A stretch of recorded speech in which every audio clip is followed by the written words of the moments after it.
तो वेलकम है दोस्तों। देखिए, जितने भी लोग रांची यूनिवर्सिटी में हैं और अभी मैंने बहुत सारे पेपर अपलोड किए हैं। अब आप लोग का डिमांड था कि ऑब्जेक्टिव क्वेश्चन हमारे लिए ला दीजिए।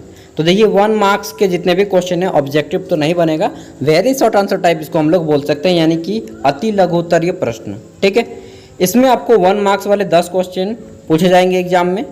इसमें अभी हम लोग क्वेश्चन टोटल 25 करने वाले हैं, जो आपका सिलेबस से रहेगा। इसमें आपके 10 क्वेश्चन जो हैं आपके क्या बोलते हैं, कुरुक्षेत्र से हैं और 15 क्वेश्चन आपके ग्रामर से हैं। ठीक है, और 50 क्वेश्चन जो है आपके वो पत्रकार, जिसको हम लोग बोल सकते हैं कि हिंदी संप्रेषण से है।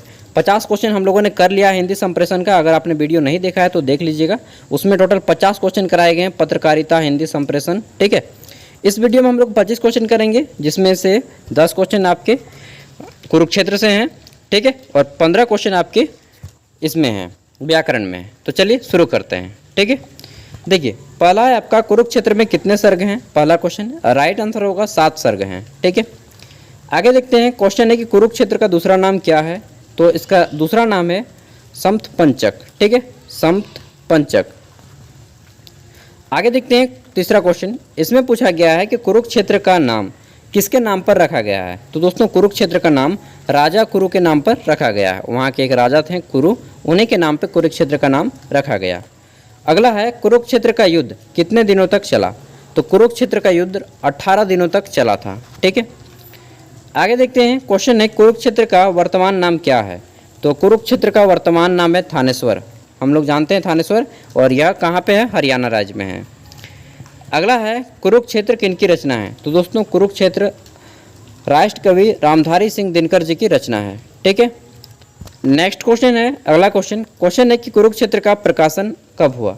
तो दोस्तों, कुरुक्षेत्र का प्रकाशन प्रथम प्रकाशन 1946 में हुआ था। ठीक है, 1946, जब हमारा देश आज़ाद भी नहीं हुआ था ठीक से।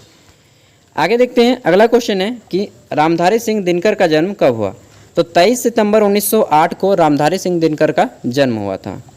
अगला है क्वेश्चन, कुरुवंश का अंतिम राजा कौन था। तो राइट आंसर हो जाएगा निच्छकु। ठीक है, निच्छु जो है आपका कुरुवंश का अंतिम राजा था। अगला है अंतिम क्वेश्चन, कुरु के पिता कौन थे। तो राजा संवरण, अंतिम कुरुवंश के पिता थे राजा संवरण। ठीक है, तो ये थे आपके 10 कुरुक्षेत्र के क्वेश्चन। आगे हम लोग देखते हैं हिंदी व्याकरण के क्वेश्चन। देखिए, हिंदी व्याकरण यथा सागर है, और आप लोग जितना पढ़िएगा उतना अच्छा रहेगा। ठीक है, न केवल आपको एग्ज़ाम पास करने के लिए, बल्कि आपकी हिंदी भाषा को लिखने के लिए और अच्छे बोलने के लिए। तो चलिए, हिंदी व्याकरण से 15 क्वेश्चन कुछ करते हैं। ठीक है, जो आपके एग्ज़ाम में हो सके टच कर जाए, अगर लक अच्छा रहा तो। देखिए, पहला है कि तेल, पेट्रोल, जल आदि द्रवित पदार्थ, ठीक है, जो लिक्विड फॉर्म में रहता है, का लिंग निर्धारण करें। तो दोस्तों, जितने भी आपके ये सारे रहेंगे, तेल हो गया, पेट्रोल हो गया, जल हो गया, मधु हो गया, ठीक है, तो इन सभी को पुल्लिंग देना है। क्या देना है, पुल्लिंग। ये नहीं बोलिएगा कि पानी क्या बोलिएगा, नदी में पानी बह रही है, ये गलत है। नदी में पानी बह रहा है, ठीक है, ये सही होगा, क्योंकि पानी जो है आपका पुल्लिंग है, पानी पुल्लिंग है। ठीक है, आगे देखते हैं। प्रेम, दर्द, पीड़ा, थकान, खुशी, ये जितना भी है भाववाचक संज्ञा, ठीक है, ये आपको पूछ सकते हैं एग्जाम में। तो पूछ सकता है कि ये किस प्रकार की संज्ञा है, तो आंसर दीजिएगा भाववाचन। ठीक है, भाववाचन बोल दिया यार, सॉरी। नेक्स्ट है विशेषण के कितने प्रकार होते हैं। तो दोस्तों, विशेषण के 4 प्रकार होते हैं। कौन कौन से होते हैं ये आपको नहीं पूछा जाएगा। अगर ऑब्जेक्टिव में आएगा तो पूछा जाएगा कि कितने प्रकार होते हैं, बस लिख दीजिए 4 प्रकार होता है। अगर पूछा जाएगा कि कौन कौन से प्रकार होते हैं, तब आपको वहाँ पे डिफाइन करना है। ठीक है, अगला है राम खाना खाता है। इस वाक्य में क्रियापद क्या है या क्रिया शब्द क्या है। तो देखिए, राम खाना खाता है, इसमें जो खाता है यह मुख्य क्रिया है, और है ये जो है यहाँ पे है, यह आपका सहायक क्रिया है। ठीक है, तो पूछेगा कि राम खाना खाता है, इसमें मुख्य क्रिया क्या है, तो खाता है लिख दीजिएगा।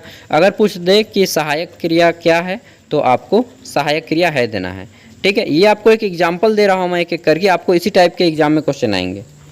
अगला है सर्वनाम के कितने भेद हैं। तो दोस्तों, सर्वनाम के 6 भेद हैं। आपको टाइप नहीं पूछा जाएगा इसमें, अगर 1 मार्क्स का आएगा तो केवल भेद पूछा जाएगा। ठीक है, अगला है हम शब्द में सर्वनाम का कौन सा प्रकार करते हैं? जैसे कि हम है, ठीक है, तो हम शब्द में सर्वनाम का उत्तम पुरुषवाचक सर्वनाम उपयोग करते हैं, ठीक है। तुम हो गया, इस तरह से तुम देख लीजिएगा, आप देख लीजिएगा, वह, ठीक है। आगे देखते हैं कारक के कुल कितने भेद हैं। तो दोस्तों कारक के कुल 8 भेद हैं और कारक के साइन पढ़ लेना है। कर्ता ने कर्म को कारण से, संप्रदान के लिए अपादान से, ठीक है। इस तरह से आपको कारक के साइन नोट कर लेने हैं, याद कर लेने हैं। अब अंतिम समय है, आपके पास जितना भी समय है इसका अच्छे से यूटिलाइज कीजिए। अगला है कलम से लिखता है कौन कारक है? तो कलम से लिखता है कौन सा कारक है? करण कारक है, ठीक है। नेक्स्ट क्वेश्चन है हिंदी में कुल कितने वचन हैं? तो हिंदी में 2 वचन होते हैं। कौन कौन से? तो एक वचन और एक दूसरा बहुवचन, ठीक है। नेक्स्ट है अगला क्वेश्चन मनुष्यों, ठीक है। क्या है? मनुष्यों, इसमें जो है कौन सा वचन है? तो दोस्तों मनुष्य मतलब कि बहुत सारे मनुष्य, बहुवचन है, ठीक है। ये आपका सिंपल होता है, एक वचन बहुवचन। और हाँ, अगर पूछ दे कि पानी कौन सा वचन है, दूध कौन सा वचन है, मधु, ठीक है, चाहे कोई भी ऐसा चीज़ जिसे आप गिनने ना पाएँ, लोहा, चांदी, सोना, ये सब कौन सा वचन है? तो ये सभी आपके एक वचन हो जाएंगे, ठीक है। जिसको आप काउंटिंग नहीं कर पाते हैं उसको एक वचन बोलिएगा।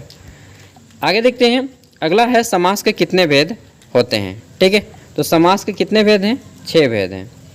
तत्पुरुष, कर्मधारय, बहुव्रीहि, इस तरह से आपको सब याद कर लेना। द्वंद्व समास, द्विगु समास, ठीक है। अगला है नीलकंठ में कौन सा समास है? तो नीलकंठ में कर्मधारय समास है। नीलांबर, पीतांबर, जितना भी होता है, लंबोदर, सब आपको देख लेना है, इंपॉर्टेंट सब, ठीक है। अगला है पक्षी, सूर्य, चंद्रमा, आकाश का पर्यायवाची शब्द लिखें। आपको किसी एक का ही पूछा जाएगा, ठीक है, तो आपको नोट कर लेना है। जैसे कि पक्षी का होता है चिड़िया, ठीक है, फिर हम लोग बोलते हैं परिंदा, खग, विहग, ठीक है। सूर्य का दिनकर, प्रभाकर, भास्कर, दिवाकर, बहुत सारा है, आपको जो अच्छा लगे।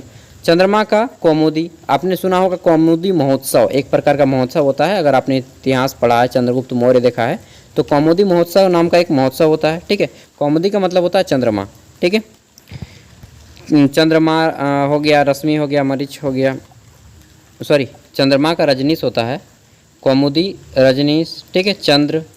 आगे देखते हैं आकाश का पर्यायवाची शब्द पूछ ले तो गगन, ठीक है, गगन लिख सकते हैं, फिर अंबर लिख सकते हैं। तो इस तरह से आपको किसी एक को ही लिखना है।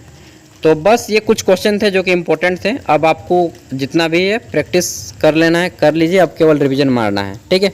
अब केवल रिवीजन मारना है, एग्ज़ाम देने से पहले बस रिवीजन कीजिए और ज़्यादा कुछ पढ़ना नहीं है। जितना पढ़ें उसी को रिवीजन कीजिए। और संचार वगैरह का 50 क्वेश्चन जो ऑब्जेक्टिव करवा दिए हैं उसे अगर आपने नहीं देखा तो देख लीजिएगा। बाकी ऑब्जेक्टिव पे कम फोकस कीजिए, आप लोग ज़्यादा फोकस कीजिए सब्जेक्टिव पे, ठीक है, क्योंकि सब्जेक्टिव में ही आप लोग मार्क्स स्कोर कर पाएंगे। ये तो आपका 10 मार्क्स का रहेगा, 90 मार्क्स का तो आपका सब्जेक्टिव ही आएगा, ठीक है। तो मिलते हैं अगले वीडियो में, तब तक के लिए बाय। इसी तरह से जब भी एग्जाम, जैसे एग्जाम होता है, मैं आपके लिए तुरंत क्वेश्चन अपलोड कर दूंगा। थैंक यू, मिलते हैं अगले वीडियो में।